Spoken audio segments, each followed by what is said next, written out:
are back here on the GSMC Football Podcast. And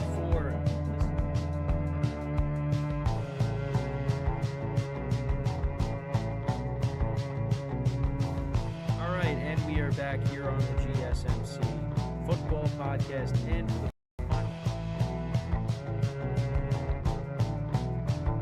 keep yourself in the loop of everything football on the Golden State Media Concepts Football Podcast. The latest news on and off the field, be it college football, Big Ten, SEC, Big 12, Pac-12, ACC to the NFL. We've got you covered. Listen to the Golden State Media Concepts Football Podcast.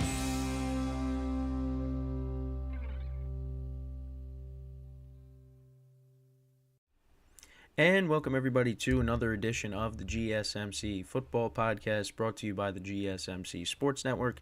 As always, I'm your host, Kenneth Grunfelder, and it's great to have you guys here on this Wednesday, January 17th. We have a lot to talk about on the show today, but before I get into that, I just want to remind you guys, as always, to tip or donate and get your comments recognized, make sure to go to the following link, that is streamelements.com/GSMCSportsNetwork./tip. Again, that really helps the show, makes the show more interactive between myself, the host, and you guys, the viewers. Again, that is streamelements.com/GSMCSportsNetwork./tip. And as always, it is displayed on the ticker on the bottom of the show segment down below. So with that, let's get right into what we are going to talk about for today. So we're going to start off the show. We're going to talk about some of the quarterback performances from this weekend. I want to get into them. So we'll revisit the wild card games and talk about that, especially the debuts of some of the quarterbacks, playoff debuts for some of the quarterbacks as well. That's really the main topic of that segment. Then in the second part of the show, we'll talk about the power rankings after wild card weekend, so I'll go over those. In the third part of the show, we'll talk about Mike Tomlin, basically saying that he's going to come back for the 2024 season. So I'll talk about that. I'll give you my thoughts on it. And then in the final part of the show, we'll kind of take a look ahead to these weekend games. Basically a rematch from the regular season in all of these games coming up this weekend, except really for one. But with that particular matchup, those two teams have met in the playoffs plenty of times. So we'll talk about that. That'll be at the end of the show. So with that, let's get right into the first topic, which is talking about some of these quarterback performances from this weekend. Mainly, I want to talk about Jordan Love and C.J. Stroud because, they made their playoff debuts this past weekend, and they did not disappoint. They really did not disappoint. And the other thing, too, is what comes along with that is also the expectations for their teams going into this year. Because obviously, for C.J. Stroud, he was the number 2 overall pick. The Texans were in a rebuild, new head coach, and there really wasn't a lot of expectations going into the season for the Texans. And the reason why they're here is one of the things because of their quarterback. C.J. Stroud has played really well this year.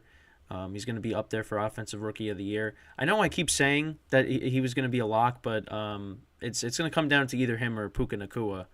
So it might be Puka Nacua that ends up winning that for this year. But that doesn't diminish what C.J. Stroud has been able to do. And in his debut, again, he did not disappoint. He looked really confident. It didn't seem like the moment was too big for him against the Browns, who going into the game were the number 1, ranked defense in the NFL, and he showed out. And the Texans, they're going to be a problem in that division for a while as they continue to build up this team, and he's going to be a big part of that. And it seems like him and Nico Collins, they have a nice connection going. And once they get Tank Dell back for next year, that's just going to only help the offense even more because C.J. Stroud and Tank Dell had a nice connection this year as well. But it just, the game against the Browns I thought was going to be competitive. But I thought ultimately the Browns would win. I did pick the Browns to win, but you know what? Give C.J. Stroud a lot of credit because obviously the teams played earlier in the season, and that was when he was hurt. But with him being back, that really made all the difference. And I know I talked about his stats, of course, but finished the day 16 to 21, 274 yards, 3 touchdowns, no interceptions. Just phenomenal performance from him. And then on the other side, talking about Jordan Love, obviously he was a first-round pick back in the 2020 NFL draft. It was kind of a head-scratcher at the time because obviously the Packers had Aaron Rodgers still, and many people were like, well, it looks like, Rodgers is maybe being pushed out the door. But then Rodgers ended up kind of using that as motivation, and he won back-to-back MVPs. But Jordan Love finally got his shot. And, him and C.J. Stroud basically had the same stat line. Stroud had 2 more passing yards than him. But, both of these quarterbacks played really well. And same thing with him, with Jordan Love. Confidence in the pocket. There were a couple times where, the pressure from Dallas was coming. And it didn't matter. Jordan Love stood tall in the pocket. And, he was able to find, he had guys, it also helped that he had guys, wide open, on a lot of plays in the game against the Cowboys. And, it was an up and down season for Jordan Love. For Stroud, it's kind of been consistent throughout the year. It's funny because the Texans, did lose to the Panthers at one point this year. But, for Stroud, he's been pretty consistent, throughout the year. With Jordan Love, it was very inconsistent. At the beginning of the year, he was good. Then you had that rough stretch. Then started playing better. Then you had the 2 games where they lost. And, they then won their final 3 games. And now they just beat the Cowboys in the play. They destroyed the Cowboys in the playoffs. And now they're going to be going up against the 49ers. But in this game against the Cowboys, he looked like one of the best quarterbacks in the NFL. He's trending up that way. And the other thing too is he's spreading the ball around. He's going to guys like Bo Melton, who you never heard of, Dontavian Wicks, Christian Watson came back, Romeo Doubs. I didn't even realize Jaden Reed didn't even have a catch in this game. Jaden Reed's been making a lot of plays for them lately as well. They also got, of course, Luke Musgrave back, their other rookie tight end, Tucker Kraft. He's been making plays. He's spreading the ball around. And, the 49ers this weekend, they're going to get, a different kind of a Packers offense than they've had in years past. So it's going to be an interesting matchup. But you know what? Listen, Jordan Love sitting for the amount of time that he sat and, learning behind Aaron Rodgers, I think that helped. And that was kind of what the Jets were hoping to get when they got him in the trade to help out Zach Wilson, but that just really didn't happen because Rodgers ended up getting hurt and Zach Wilson got thrown into the fire immediately. So, Jordan Love sitting behind Aaron Rodgers, it helped. It definitely helped. And there were growing pains, but you know what? He found his footing, and now look where the Packers are. They're in the divisional round. It was, like I said, up and down season for them.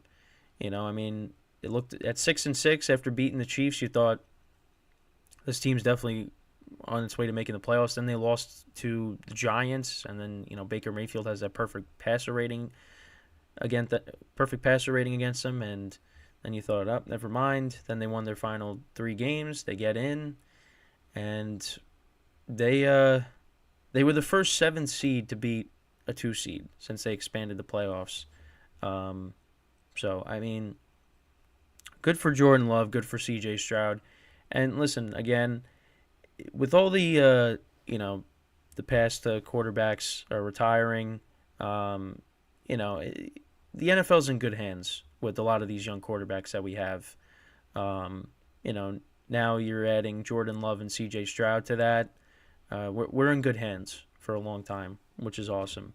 And then some of the other quarterback performances, those are the main two I wanted to talk about just because they were their debuts. But Baker Mayfield obviously was another one. Now, the Cowboys were leaving guys wide open. The Eagles just couldn't tackle. Baker Mayfield, 337 yards, 3 touchdowns, no interceptions. Listen, he was kind of left out to dry. The Browns trade him to the Panthers, and, he doesn't really perform well there. Panthers get rid of him. The Rams pick him up, and then he has that, game against the Raiders where he has that game-winning drive, and, he literally just got picked up, but he had to start. And he played okay with the Rams, and then the Bucs gave him a shot. After the Tom Brady era, and he played really well this year, and he played well in this playoff game against the Eagles. And I'm hoping that this is his home. This is where he's going to be his whole career, the rest of his career. But for me, I'm kind of taking it year by year with it, because listen, he's going to come. He is going to come back next year. You would imagine for the Bucs, but next year could be different. But I'm happy for him, and it was nice to see him knock out the Eagles in this spot. So I'm hoping that this is, like I said, I'm hoping that this is his home for the rest of his career, and he can have a solid career in Tampa. But it's been a great first season for him, and again had a good playoff game, and it could have been even better if some of the Bucs receivers could have held on to the ball, because Mike Evans dropped a touchdown, K. Dodden dropped a pass, but great playoff game from playoff performance from Baker Mayfield. And then of course we also got Josh Allen, had that big rushing touchdown, 3 touchdowns, no interceptions. Now we'll see what he does against the Chiefs this upcoming weekend. But the 50-yard touchdown, that was a big play in the game. When Josh Allen is not turning the ball over, you see what he can do. He's one of the best quarterbacks in the NFL. And now he'll be going up against probably the best quarterback in the NFL. Not this year, but overall, Patrick Mahomes. So, that was another good performance, of course, against the Steelers. And then you had the two quarterbacks in the Rams-Lions game. Jared Goff had a solid performance, 277 yards, 1 touchdown, no interceptions. Matthew Stafford had 367 for 2 touchdowns and no picks as well. That was an even game. But the Lions ultimately won that game. The Lions ultimately won that game by 1 point. But both quarterbacks played well there. Even for Dak Prescott, he threw for over 400 yards, but that was all when the game was pretty much over. What were his stats when it was 48-16? I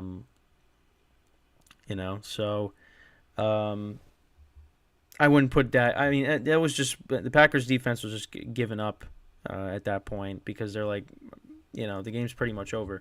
And it was funny because they put in the backup, the Packers, but then they had to put Jordan Love back in because the game started getting closer again. But and then of course Mahomes. We'll go to the Mahomes' performance: 262, 1 touchdown, no picks. That's in that weather. He still played well. The Chiefs, we expected them to win that game. So, but again, the main quarterback performances I wanted to talk about was obviously Jordan Love and C.J. Stroud. But those are some of the other performances as well that we already talked about, but just wanted to bring them up. But yeah, we'll see what some of these guys do in their encore performance this weekend. So, with that, we are going to take our first break of the show, and then when we come back, I'll go through the power rankings that were released this week after the wild card round, and I'll give you my thoughts on those. So, with that being said, stick around, and we'll be right back here on the GSMC Football Podcast.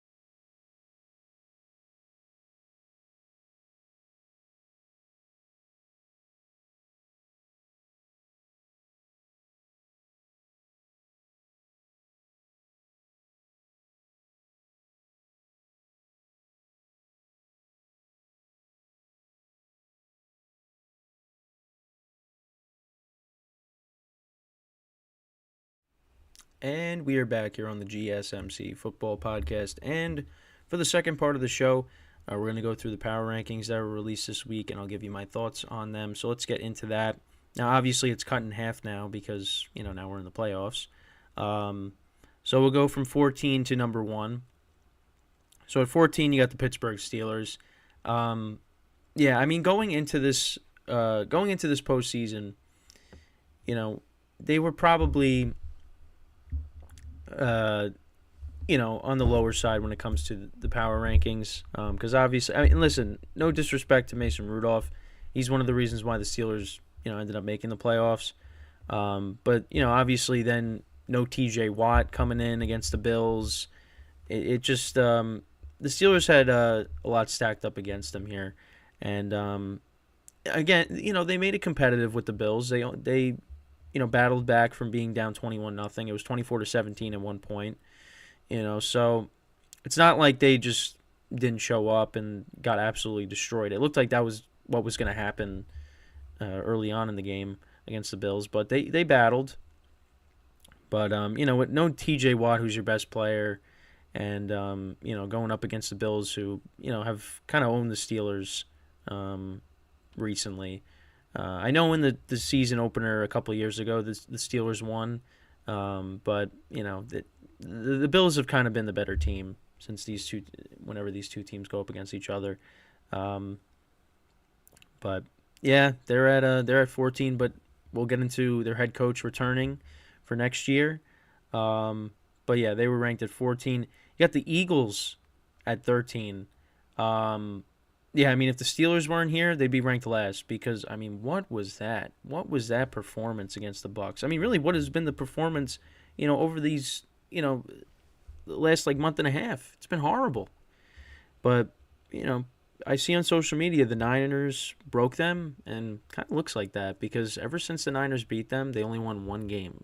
And that came against the Giants, who they were trying to hand the Giants the game. They had Boston Scott and I think Zacchaeus, they ran into each other on the kickoff return. The Giants scored points out of that. The Adoree Jackson pick six. Slayton had a big touchdown in the game, a long touchdown, and he had another one in the actually, no, not in that. Well, he had another touchdown, but I was thinking of the Rams game. He caught a long touchdown pass from Tyrod Taylor. But yeah, the Eagles against the Bucs, they couldn't tackle. Some of the worst tackling you'll ever see. And I'll say it again. The Cowboys, they were just letting people, run wide open. The Eagles, they just could not tackle. They couldn't tackle anybody. James Bradbury had a terrible game. There was another play where Rachaad White had the ball, and it was third down, and you looked like, oh, he's going to get tackled, well before the first down marker. And they just he breaks the tackle somehow and gets the first down. It was just unbelievable. And on both touchdowns, the Trey Palmer one and the David Moore one. What are the Eagles doing? Unless they just flat out gave up. They're like, we're done. We're not playing anymore.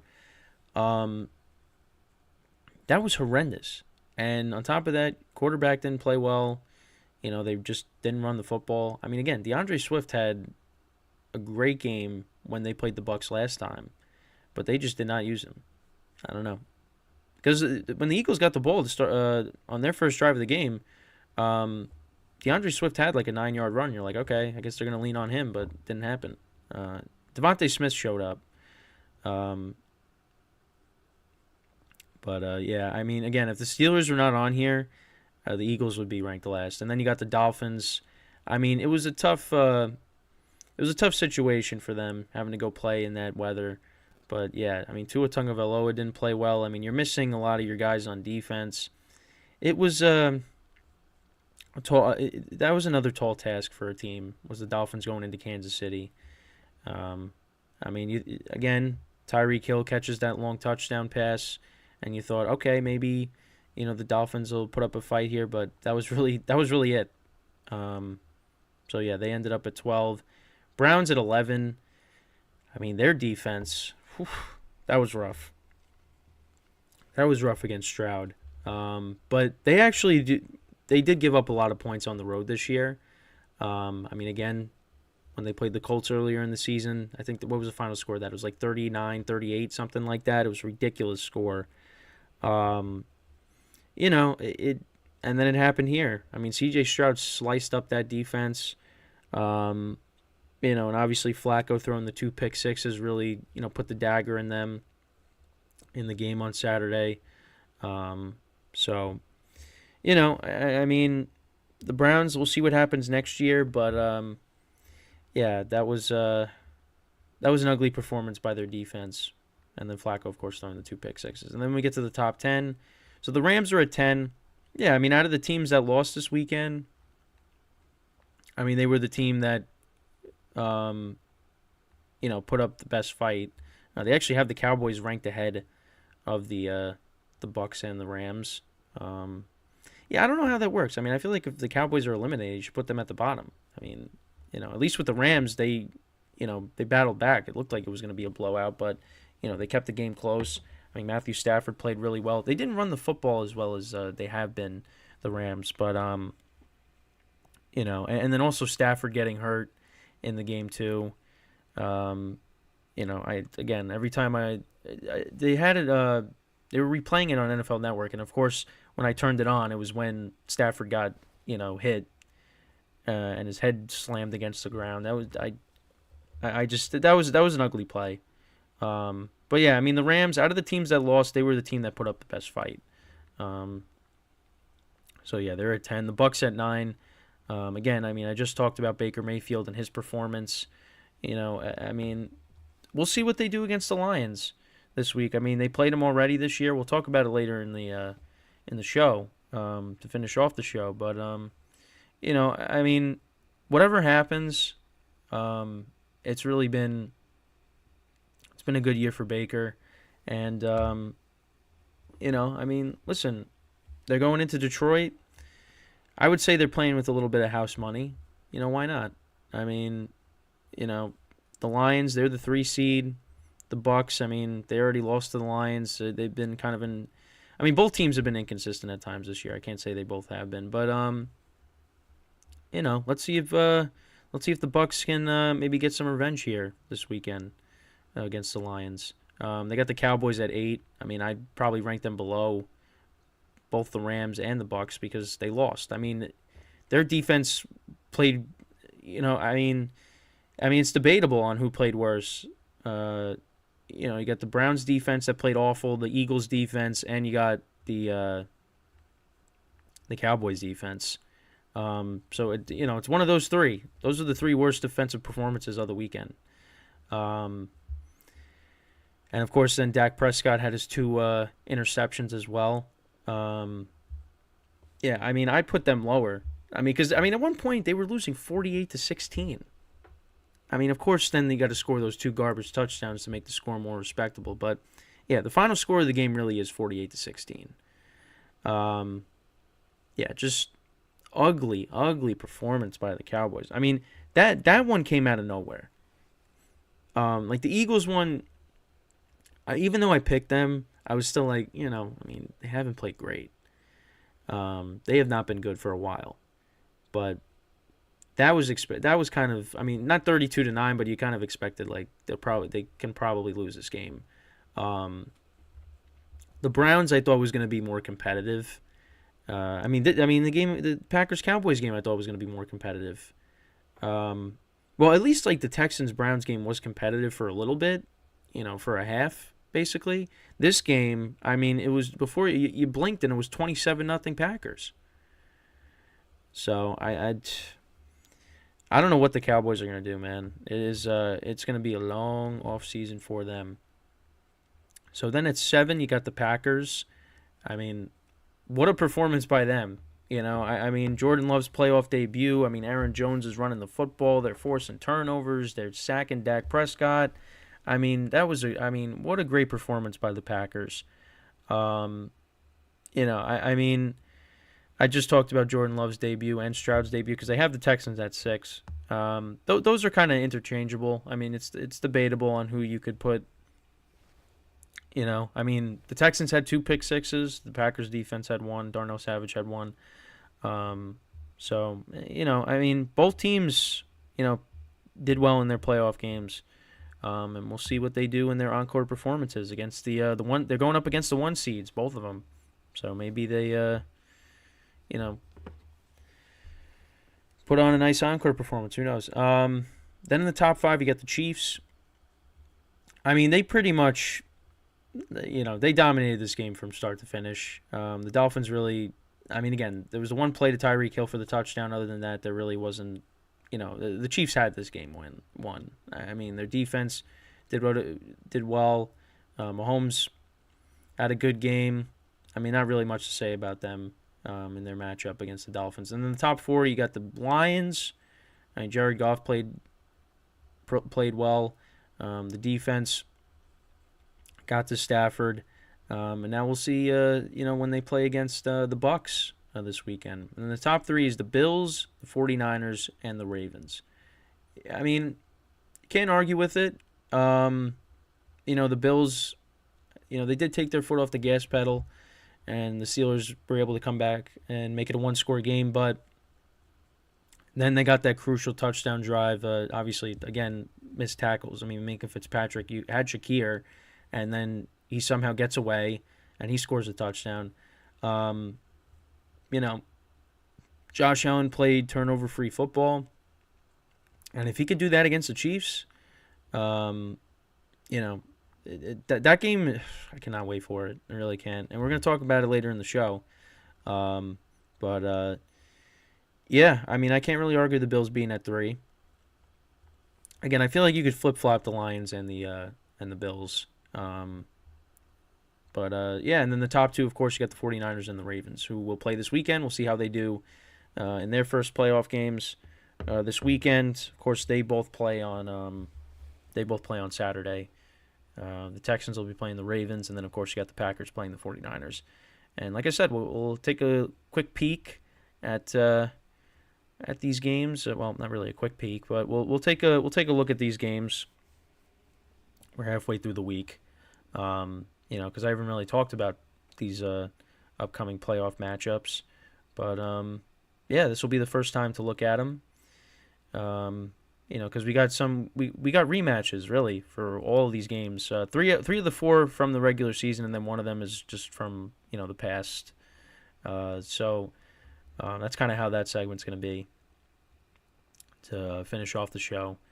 But that's it for the power rankings. Like I said, I feel like the Cowboys, they should be lower just because they lost. I mean, I feel like it's weird you're having a team that got blown out ahead of teams that won play. The Rams didn't win, but the Rams again put up a better fight than the Cowboys did in their playoff loss. So I'd put them ahead. Because if you're ranking the teams based on just strictly the playoffs, I'd put the Cowboys lower. But now if you're talking about overall for the season, yeah, I mean the Cowboys are going to be ahead of both of those teams. But I think just because of how they showed up in the first round and getting knocked out, being one and done, they should be lower. Should they still be in the top 10? Yeah, I don't see anything wrong with that, but I don't know. That's just my opinion on it. But before we go into our second break of the show, I just want to remind you guys once again to tip or donate and get your comments recognized. Make sure to go to the following link, that is streamelements.com/GSMCSportsNetwork./tip. Again, that really helps the show, makes the show more interactive between myself, the host, and you guys, the viewers. Again, that is streamelements.com/GSMCSportsNetwork./tip. And as always, it is displayed on the ticker on the bottom of the show segment down below. So, when we come back from our second break of the show, we're going to talk about Mike Tomlin and him basically announcing that he intends to return to coach Pittsburgh next season for the 2024 season. And I'll give you my thoughts on that. So, once again, stick around, and we'll be right back here on the GSMC Football Podcast.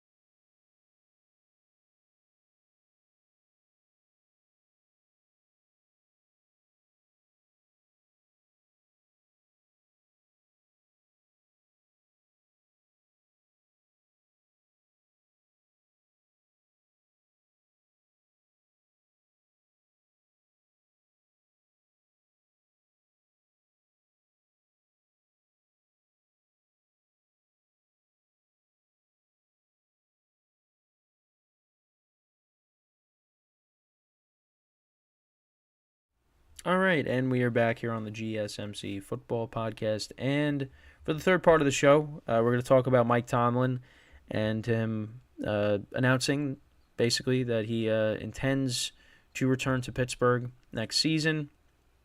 Because there was some speculation on whether that was going to be the case or not. But I did read something that he's going to, I think, meet with the media again this week. So I guess, just talk about how the season went and things like that. But, you had that reporter who, asked the question on, that he has one more year on his contract, and he really didn't get to finish the question because then Mike Tomlin just walked out. But yeah, Mike Tomlin is going to come back. And, I mean, what are my thoughts on it? I mean, it's like a mix. Because on one hand, it's like, okay, Mike Tomlin coming back, there's, what you're getting. There's not uncertainty there now. But the other thing, too, is, look,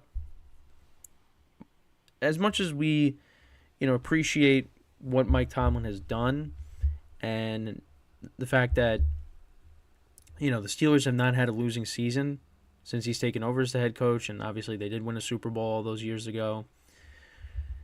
The Steelers have kind of been, going in circles these last, few years now. And, like Bill Belichick, I mean, I feel like at some point there needs to be a change because, they he hasn't won a playoff game since 2016. And I said this yesterday. It was back in the divisional round against the Chiefs.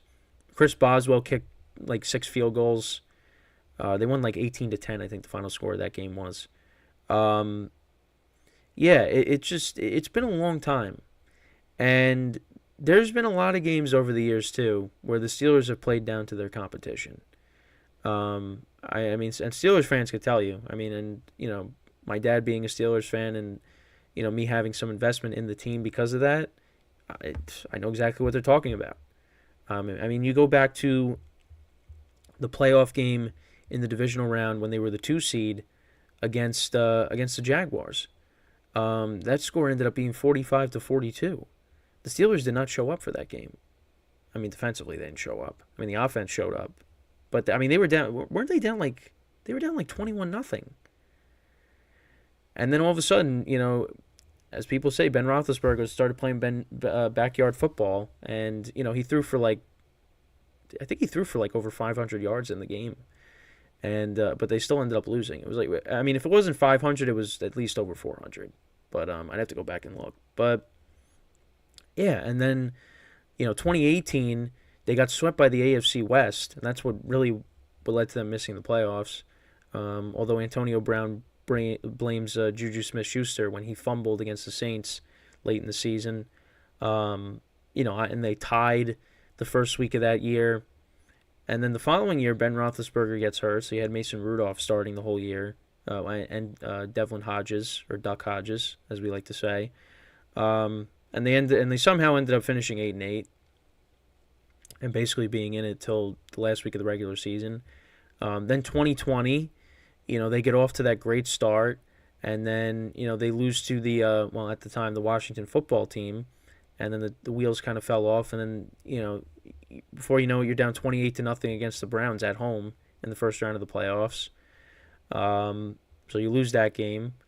2021, you somehow back yourselves into the playoffs as the 7th seed, and you get blown out by the Chiefs. Last year, you finished 9-8, and you just missed the play. I mean, the Steelers did play well towards the end of the year, and they could have got in, but they needed other things to happen, and that wasn't the case.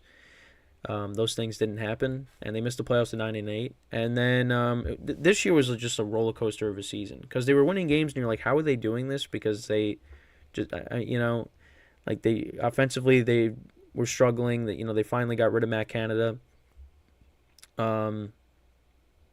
And then you got Kenny Pickett getting hurt, Mitchell Trubisky coming in, and he just didn't play well at all. So then they finally put Rudolph in, and they were able to get back on the right track and make the playoffs. But, I mean, against the Bills, What happened? I mean, it basically went as expected.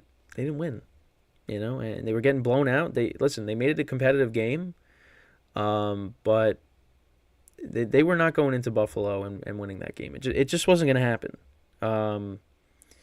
And I think it's not just a Mike Tomlin thing. It's just a lot of it's organizational as well.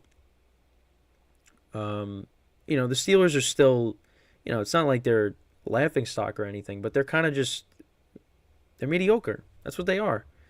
I mean, they're competitive every year, and they're basically in it till the last week of the regular season to get into the playoffs, but that's really all they are. And I feel like at some point you got to make a change. And I did talk about this as well. You look at all these quarterbacks that are, in the second round of the playoffs.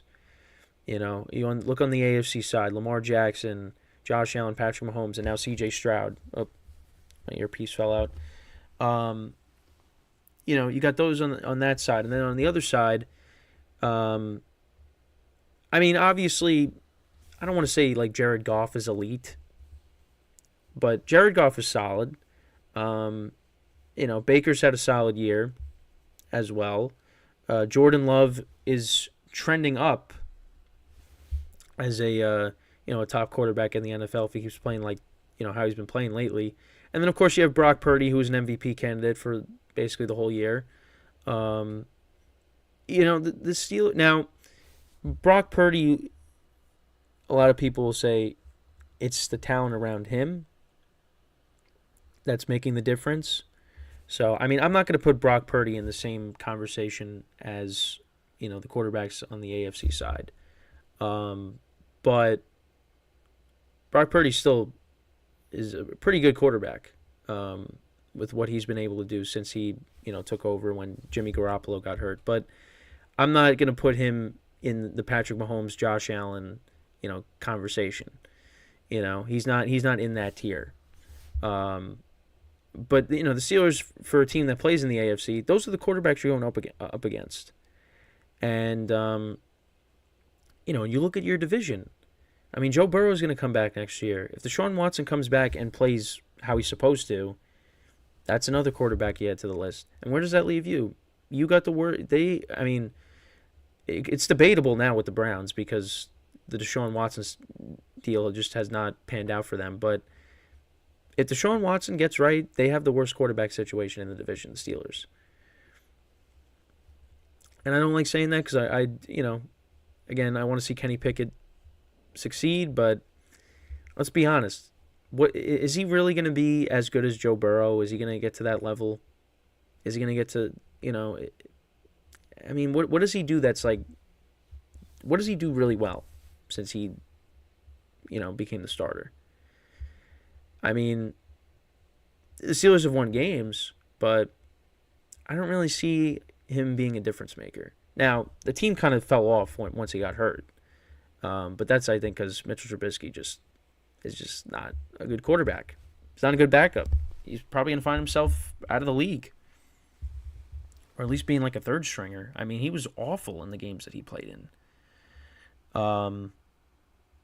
There's a lot of different things with the Steelers, but I feel like if Tomlin's back for 2024, I think it's really all going to depend on how they do, on if they bring him back again. Because if the Steelers, I think if the Steelers pretty much, do the same thing they did this year, where it's a roller coaster of a season, you somehow find your way in the postseason, and you end up getting blown out again, or they didn't get blown out, but you end up losing in the first round. I mean, I think there should be a change, but maybe it's time for Mike Tomlin to, have a change of scenery and go somewhere else.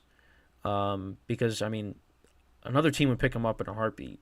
And you got all these big name head coaches out there. Obviously they'll be in new places. This is now talking about next off season, but teams are going to be lining up to get him. Depending on what positions are available. And I think he'll probably take like a similar approach to maybe Belichick, where you want to go to a team that's got a good roster. They just kind of need, you know, the right person to kind of navigate them through the season. That's that. I kind of see that. So, but I mean, at least for next year, I mean, at least the Steelers, they know what they're gonna have with Tomlin back at the helm next year. But I mean, I kind of expect more of the same from the Steelers, where it's just you're gonna be competitive, but that's really all you're gonna be. You know, that I'm not gonna look at the Steelers as being, you know, Super Bowl contenders or anything like that. But again, I mean, listen, Kenny Pickett's got some adversity now to deal with, so maybe, you know, this lights a fire under him and he, you know, turns it up. But I don't know. That remains to be seen. But I mean, I don't really have any issues with Tomlin coming back, other than it's just, you know, like I said, it's more of the same. You know, you're gonna be competitive, but again, that's all you're gonna be.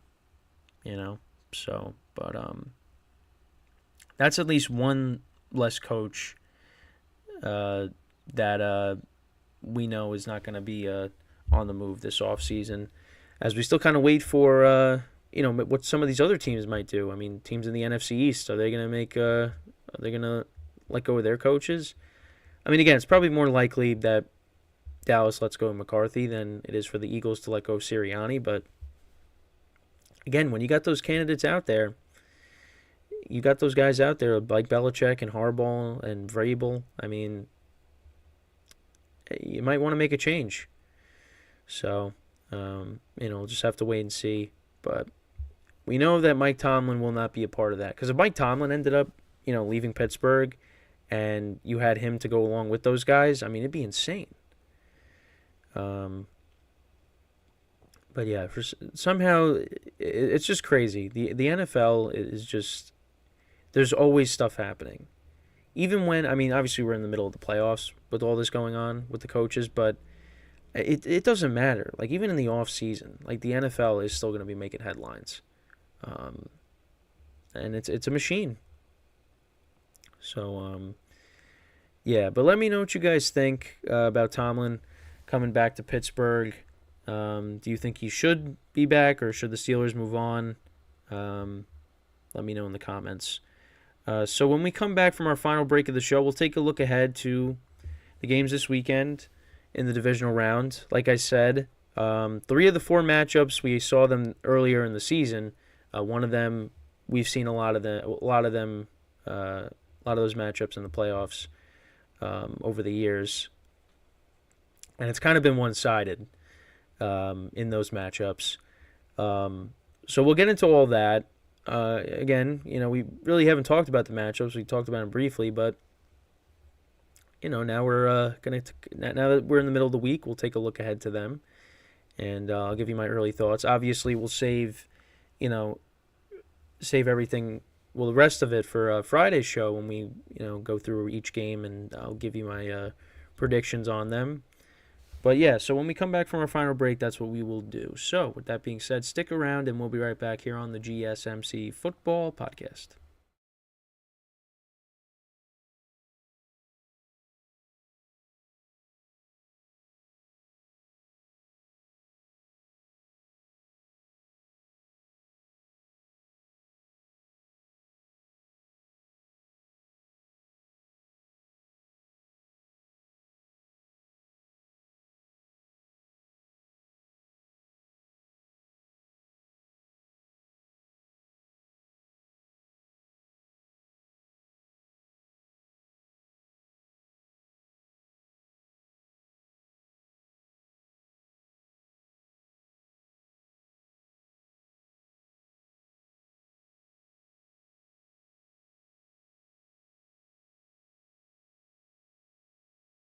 All right, and we are back here on the GSMC Football Podcast. And for the final part of the show, we are going to take a look ahead to the playoff matchups for this weekend. So you got 2 games on Saturday, 2 games on Sunday. This is one of the best weekends in football, if not the best weekend. So let's get into them. So obviously, we'll go through Saturday's games first. So you have the Texans and the Ravens. So this will be in Baltimore, of course, Ravens being the number 1 seed. Now, these teams did meet all the way back in the first week of the regular season. And obviously that was C.J. Stroud's NFL debut. Lamar Jackson obviously getting used to his new offense. And yeah, I mean, both quarterbacks did not light up the stat sheet. Stroud went 28 of 44 for 242 yards, no touchdowns, no interceptions. Did lose a fumble in the game. And then as for Lamar Jackson, 17 of 22, 169 yards, no touchdowns, and a pick. And the Ravens won that game 25-9. Actually, the score at the half was 7-6. Now, since then, these teams are completely different. Obviously, C.J. Stroud has gone on to have a great rookie season. Lamar Jackson, an MVP season for him, if he ends up being the MVP winner. But yeah, I mean, right now, the Texans are 9.5-point underdogs, or 9-point underdogs, depending on what you're looking at. The Packers actually 9.5-point underdogs. Well, this is off of CBS. Yeah, I mean, these teams are different. Now, the Ravens, they went on to finish with the best record in the AFC. The Texans, they won the AFC South. So I'm curious to see how this rematch is going to go. Again, I'm just hoping for good games. Is that too much to ask for? But yeah, I mean, listen, Stroud played really well at home against the Browns last week, but there have been times where he's struggled on the road, and this is a hostile environment that he will be playing in Baltimore, and obviously, the last time Lamar Jackson played in a home playoff game, they lost to the Tennessee Titans, and Derrick Henry ran all over them. Now, that's not going to happen here, but, this Texans offense can put up some points. And, the way Stroud's been playing, and, they've been able to run the football a little bit better as the year's gone on. It's going to be a tough game. But, the Ravens were the number 1 seed for a reason. We're going to get a different game than we did in week 1. There's going to be more scoring. Now, can be a blowout possibly for the Ravens, but then again, you go back to, like I said, the last time Lamar Jackson played a home playoff game, he did not play well. Now, I think that's in the back of his mind, and I think he knows that. Now, at least he got over the hump a year later when he won his first playoff game against the Titans in Tennessee, but that was a couple of years ago now. And the last 2 years, he's been hurt, and that's hurt the Ravens, and their chances of making the playoffs. I mean, well, they did make the playoffs last year, but Tyler Huntley had to start. For this year, though, Lamar Jackson was healthy, and now we'll see what happens in this home playoff game. But yeah, 25-9. It's not going to be 25-9. It's not going to happen. So then you also have, actually, we'll go to the games on Sunday because those are regular season rematches. So then you have the Bucs and the Lions. Now, they met earlier in the season, back in Week 6, and that was when before that I came out with the video, the episode where I was saying, are the Buccaneers legit? Because Baker was playing well. They were 3-1, and then the Lions ended up winning 20-6. And the crazy thing is, with this game, is David Montgomery got hurt in the game, I believe. So they pretty much didn't have him. He only had 14 yards rushing in the game, and also Jahmyr Gibbs didn't play in the game either. And the Lions, still won. They still were in control that whole game, and they won by 2 scores. Jared Goff threw for 353 yards, 2 touchdowns, no interceptions. Craig Reynolds actually was their leading rusher, but he only had 15 yards rushing. Amon-Ra St. Brown had a good game. He had 12 receptions for 124 yards and a touchdown. Jameson Williams had a touchdown. That was a 45-yard touchdown reception. And then Baker Mayfield had a rough game. 19 to 37, 206 yards, no touchdowns, and a pick. They didn't really run the ball, the Bucs, and that's been a problem for them. And they're going to have to do that in this game against the Lions. They got to be balanced here. Chris Godwin was their leading receiver, 77 yards. They're going to have to keep up with this Lions offense, this weekend in Detroit. Now the game's in Detroit. This game was in Tampa. And actually, funny thing with that, so a reporter asked Todd Bowles how is he going to get his team prepared for the cold weather. And I guess the reporter didn't realize that the Lions play indoors. So he said, yeah, the only time we're really going to be outside is the 20 seconds we're getting, off the bus. So, yeah, that was interesting. But yeah, this game's going to be indoors. And I think there's going to be a lot of points scored. Again, similar to like the first game I just talked about, this game it's going to be more than just 20-6. You're going to see a lot of points scored in this game. We'll see. Listen, and I think the Bucs offensive line did a good job protecting Baker at times. Giving him time to throw. Although, he did get sacked 4 times, and you do worry about that going up against the Lions and obviously Aiden Hutchinson. So if the Bucs offensive line can hold up, Baker's just got to find his targets, and they just got to hold on to the ball because, like I said, drops were a problem. We'll see in this rematch. But the thing is now, Lions are going to have Jahmyr Gibbs. They're going to have David Montgomery for this game. The Buccaneers didn't have to deal with Jahmyr Gibbs the last time. Now Jahmyr Gibbs is going to be playing in this game, and he's going to be a problem. But the Bucs do a good job at stopping the run, so we'll see. But I think it's going to be a problem. So then the third rematch in the regular season, from the regular season, is you got the Bills and the Chiefs. Now, there was a lot of controversy after this. Well, not that it was really controversy, but you had to play with Kadarius Toney, with his foot being past the line of scrimmage, and obviously the offensive offsides penalty was called, and it was the right call. But of course, you had Patrick Mahomes, going on this tirade and throwing his helmet on the ground, and it looked like he wanted to fight the ref after the game. But the Bills, and that game basically started the Bills, run to the playoffs. That was an important game for them. The Bills won 20-17. Josh Allen went 23 of 42 for 233 yards, 1 touchdown and a pick. Patrick Mahomes had 271 yards, 1 touchdown and a pick as well. But yeah, that basically got the Bills' run started. Because, at 6-6, you thought, yeah, this is it might not be the year for the Bills to make the playoffs. And then they came out of the bye and they won 5 straight to finish off the regular season. And then they beat the Steelers by a couple of scores this past weekend.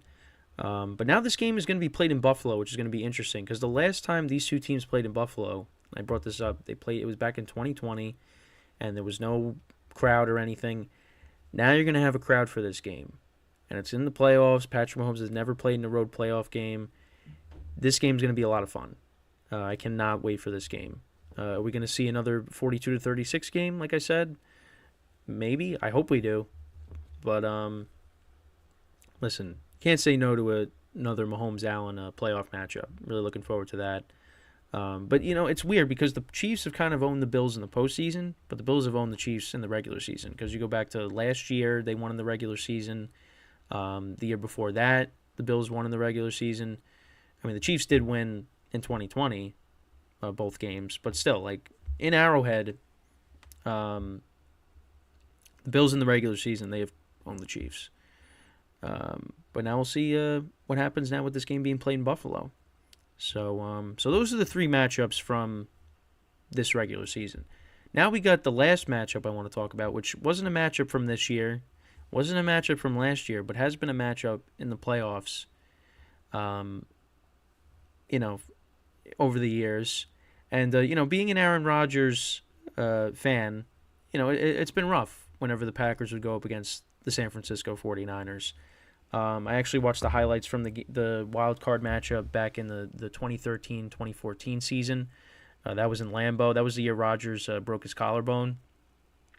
And, obviously the week before that game, you had that dramatic game-winning play, Rodgers throwing to Randall Cobb for the game-winning touchdown to win the NFC North, and then they hosted. And the Packers were 8-1 that season, and the Niners had to go on the road. But yeah, you had that game. You had the playoff game the year before that with Kaepernick's playoff debut, and he ran all over the Packers defense. They had no answers for Kaepernick. And then, of course, in the Jimmy Garoppolo era, you had Raheem Mostert running for over 200 yards against the Packers. And then, of course, when Rodgers was the 1 seed, his second MVP. Well, in the back-to-back, of course. I know he has 4, but his second MVP season in a row. The Niners won that game 13-10, and partly because they blocked a punt that they scored a touchdown on. That final score ended up being 13-10. So yeah, and then there was the regular season matchup that year, which was one of the best games, of that season. Rodgers had that game-winning drive.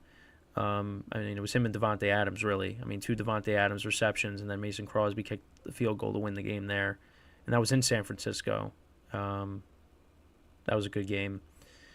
But other than that, the 49ers have kind of owned the Packers in recent years. And but this is going to be different now, because now you got Jordan Love as the quarterback here. It's a young team. It's the youngest team in the NFL. Average year of 25, right?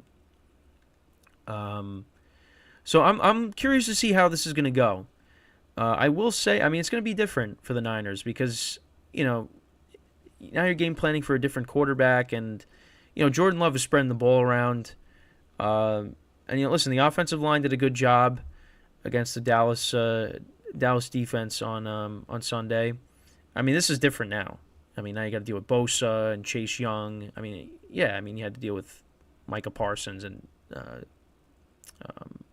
DeMarcus Lawrence, but now you got to deal with Nick Bosa, Armstead, Chase Young. You got Fred Warner and Dre Greenlaw back there. But listen, I think that the Packers can find success because we've seen the 49ers defense struggle this year. If the Packers can protect Jordan Love and give him time, that the back end of the 49ers defense is a concern. And I feel like Jordan Love can maybe exploit that if he's able to. Now, I'm not saying that the Packers are going to win this game, but I'm just saying that's something to keep an eye on. I think this game has a potential to be good as well, because Jordan Love is coming in playing his best football, and the 49ers, they're definitely going to be more. Kyle Shanahan was talking about it when he met with the media that he started preparing once it was like 27-0. He started preparing for the Packers once it was 27-0. So we'll have to see. We'll have to see what how they prepare for this, what their game plan is for this Packers, this new look Packers team. So, but yeah, with that is all the time that we have for today.